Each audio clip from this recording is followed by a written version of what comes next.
Merci beaucoup. Donc, comme vous l'avez rappelé, aujourd'hui nous avons tenu un CDD consacré aux examens et concours pour l'année 2024. Et c'était l'occasion pour nous de faire le tour de la question, notamment revenir sur les recommandations issues du CRD contenues sur cette question. Et aujourd'hui nous avons parcouru les différents points pour voir est-ce que toutes les recommandations ont été bien prises en charge par les différents services. Et fort heureusement, nous avons constaté que toutes les recommandations ont été bien prises en charge par les différents services de l'État.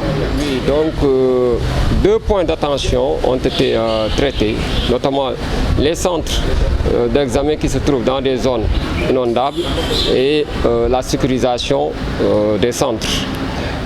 Sur ces deux points, toutes les dispositions sont prises pour qu'au niveau de ces centres qui se trouvent dans des zones inondables, les services de l'État, notamment les sapeurs-pompiers, l'ONAS et les collectivités territoriales, effectuent les diligences nécessaires, notamment s'il s'agit de pompage. Le pompage sera effectué. S'il s'agit aussi d'autres actions, ces actions seront menées au niveau de ces centres. Pour la sécurisation, les forces de sécurité ont reçu les instructions nécessaires pour sécuriser les centres d'examen, mais aussi sécuriser les épreuves et au-delà même sécuriser ces centres au moment de la proclamation des résultats.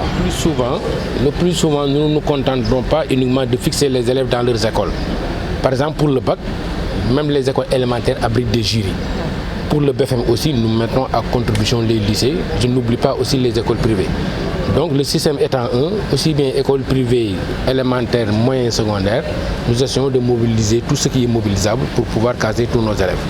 Donc c'est de cette manière-là que nous procédons et ce n'est pas par cycle que nous répartissons les élèves, nous le faisons en occupant tous les espaces qui peuvent être occupés et les écoles privées se prêtent au jeu, ce qui fait que nous n'avons pas de problème de localisation. Là aussi, au niveau du BFM, ça se fait à notre niveau.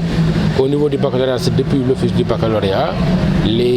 Aujourd'hui déjà, je viens de signer le chèque qui doit commencer à payer les avances des professeurs d'EPS pour le baccalauréat, pour vous dire qu'au fur et à mesure qu'on s'approche de l'échéance, les mesures idoines sont en train d'être prises et nous pensons que de jour-ci, nous devrons être prêts.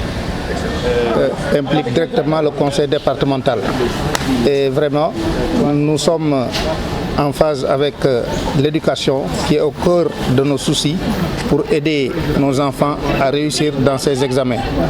Et nous comptons à travers la cuisine centrale, en concertation avec le président qui est aujourd'hui l'ordonnateur des dépenses de l'Institut, essayer de faire un effort quand même pour appuyer aux enfants leur déjeuner pour que ça puisse passer. Parce qu'à partir de la cuisine centrale, ça fait naître des cuisines centrales aussi au niveau du département, donc qui exercent de même façon. Donc on incite à ces maires qui ont déjà leur cuisine centrale d'aller en parfaite union avec l'organisation des examens qui est présidée par le préfet du département de Rufisque. Donc aujourd'hui, on a su que quand même les enfants, quand ils ont faim, ça fait de l'hypoglycémie au niveau de l'enfant, c'est ce qu'on appelle dîner maïmouna.